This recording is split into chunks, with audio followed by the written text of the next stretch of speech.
डोकेदुखी, गुडघे सुजणे, कंबर पाठ मान दुखणे, मणक्याची चकती सरकणे, झीज होणे, हातापायांना मुंग्या येणे, संधिवात, आमवात, फ्रोझन शोल्डर किंवा पॅरालिसिस या सगळ्या वेदनांवर आता आयुर्वेदिक उपाय. विजयी भव आयुर्वेद.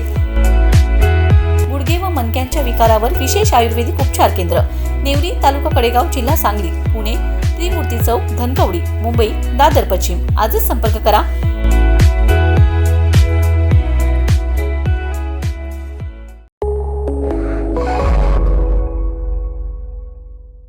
नमस्कार, मी मयुरी आणि आपण पाहत आहात 7 स्टार न्यूज. अंकशास्त्राच्या नावाखाली महिलांचे लैंगिक शोषण करणाऱ्या सिन्नरच्या भोंदूबाबा अशोक खरात प्रकरणामुळे संपूर्ण महाराष्ट्र हादरलाय. या प्रकरणात राज्य महिला आयोगाच्या अध्यक्ष रुपाली चाकणकर यांचं नाव जोडलं गेल्याने आणि त्यांचे खरात सोबतचे पाद्यपूजा करतानाचे व्हिडिओ व्हायरल झाल्याने त्यांनी अखेर आपल्या पदाचा राजीनामा दिलाय. काय आहे हे नेमकं प्रकरण? स्वतःला कॅप्टन म्हणून घेणारा अशोक खरात याच्यावर एका 28 वर्षीय महिलेने लैंगिक शोषणाचा आरोप केलाय.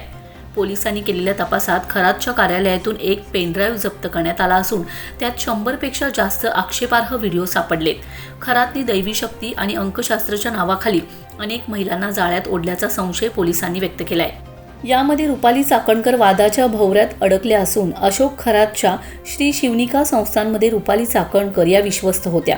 खरातचे पाय धुतानाचा पाद्यपूजा आणि त्यांच्या डोक्यावर छत्री धरलेला चाकणकर यांचा व्हिडिओ सोशल मीडियावर तुफान व्हायरल झालाय. यामुळे महिलांच्या हक्कांचे रक्षण करणाऱ्या पदावर बसलेल्या व्यक्तीने अशा भोंदूबाबाला राजाश्रय दिल्याचा आरोप विरोधकांनी केलाय. वाढत्या दबावानंतर रुपाली चाकणकर यांनी उपमुख्यमंत्री सुनेत्रा पवार यांच्याकडे आपला राजीनामा सोपवलाय. तपास हा निष्पक्ष व्हावा यासाठी मी राजीनामा देत आहे, मात्र खरातच्या वैयक्तिक कृत्यांची मला कल्पना नव्हती, असं स्पष्टीकरण त्यांनी दिले. या प्रकरणावर भाष्य करताना माजी मुख्यमंत्री उद्धव ठाकरे यांनी राज्य सरकारवर जोरदार टीका केली.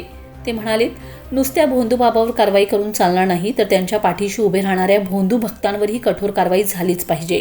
महाराष्ट्र जादूटोणा विरोधी कायदा असलेला राज्य आहे, तरीही सत्तेत बसलेले लोक अशा प्रवृत्तींना खतपाणी घालत आहेत. हे राजकारण किती खालच्या स्तरावर जाणार आहे. या प्रकरणाचे गांभीर्य ओळखून सरकारने IPS तेजस्विनी सातपुते यांच्या नेतृत्वाखाली SIT स्थापन केले. या तपासात अनेक बड्या नेत्यांची आणि सेलिब्रिटींची नावे समोर येण्याची शक्यता वर्तवली जात आहे. याबाबत सुषमा अंधारे आणि उद्धव ठाकरे यांनी चाकणकर यांच्या नार्को टेस्टची आणि अटकेची मागणी केली. वेळोवेळी फिर्यादी यांच्याशी शारीरिक संबंध केले.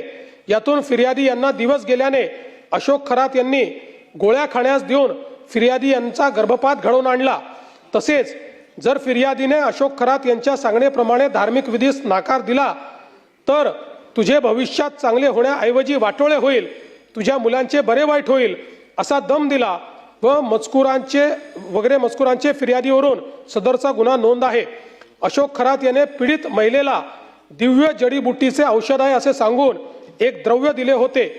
सदर द्रव्य पीडित महिलेला सोमवार दिनांक 23/3/26 रोजी तपासकामी हजर केले आहे. यानंतर सदर द्रव्याचे फॉरेन्सिक तपासणीसाठी पाठवण्यात येणार. Bureau report 7 star news.